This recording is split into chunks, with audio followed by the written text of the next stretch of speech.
जय गुरु जी, शुक्राना गुरु जी। गुरु महाराज जी के श्री चरणों में कोटि कोटि नमन। संगत जी, आज का ये सत्संग जो मैं आपसे शेयर कर रही हूँ वो एक आंटी ने मेरे साथ शेयर किया है, जिनकी छोटी बेटी को गुरु महाराज जी ने साक्षात अपनी दिव्य शक्ति से एक भयानक बीमारी के असर से बचाया था।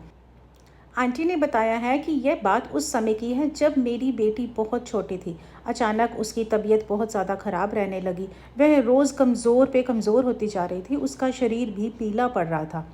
डॉक्टरों से काफ़ी इलाज करवाया, लेकिन डॉक्टर्स को कोई बीमारी ही समझ नहीं आ रही थी। जितने भी मेरी बेटी के मैंने टेस्ट करवाए वो सारे टेस्ट नेगेटिव आ रहे थे, लेकिन बीमारी फाइंड आउट ही नहीं हो रही थी। डॉक्टर्स भी परेशान हो गए थे कि कौन सी मेडिसिन से इसका इलाज किया जाए। दवाइयाँ पूरी तरह बेअसर साबित हो रही थी। हम मानसिक और आर्थिक रूप से पूरी तरह से टूट चुके थे। तभी एक मेरी फ्रेंड थी, उसके माध्यम से हमें गुरु महाराज जी के बारे में पता चला। हम अपनी बीमार बच्ची को लेकर जालंधर मंदिर में पहुंच गए। गुरु महाराज जी अपने दरबार में बैठे हुए थे और दरबार का माहौल बहुत ज़्यादा शांत था। शब्द कीर्तन चल रहे थे। जब हम गुरु महाराज जी के सामने गए तो अंतर्यामी गुरु महाराज जी ने हमारी बच्ची की तरफ देखा। उन्होंने उस समय बच्ची को कोई दवाई या कोई भी भस्म वगैरह कुछ भी ऐसी चीज़ नहीं दी, बल्कि बच्ची के पहने हुए कपड़ों पर ध्यान दिया।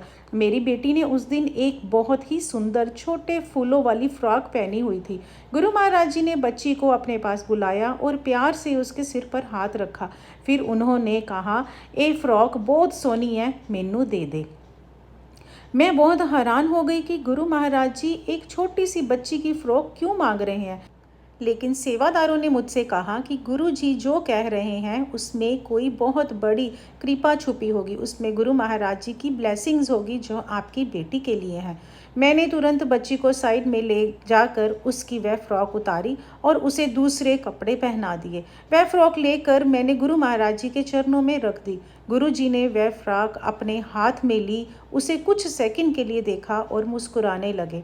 उन्होंने उस फ्रॉक को मोड़ा और अपने पास रख लिया। फिर गुरु महाराज जी ने हमसे कहा, जाओ इसे लंगर करवा दो, कल्याण करता। घर लौटने के बाद जो बच्ची हफ्तों से ठीक से खाना नहीं खा पी रही थी, उसने खुद से खाना मांगा। कुछ ही दिनों के अंदर उसका जो पीलापन था वो भी गायब हो गया। उसके जो स्किन थी वो भी ठीक हो गई और वो बच्ची खुद पूरी तरह से स्वस्थ हो गई और हंसने खेलने लगी। डॉक्टर्स भी हैरान हो गए थे कि जो बीमारी पकड़ में ही नहीं आ रही थी वह अचानक कैसे ठीक हो गई। बाद में पुरानी संगत के एक अंकल ने हमें बताया कि जब गुरु महाराज जी किसी की कोई भी वस्तु, जैसे कोई कपड़ा हो, फ्रॉक हो या रुमाल हो, अपने पास रख लेते हैं तो असल में वे उस व्यक्ति पर आने वाले बहुत बड़े कष्ट, मौत के साए को या कोई नेगेटिव एनर्जी को या ब्लैक मैजिक को उस कपड़े के माध्यम से अपने ऊपर ले लेते हैं।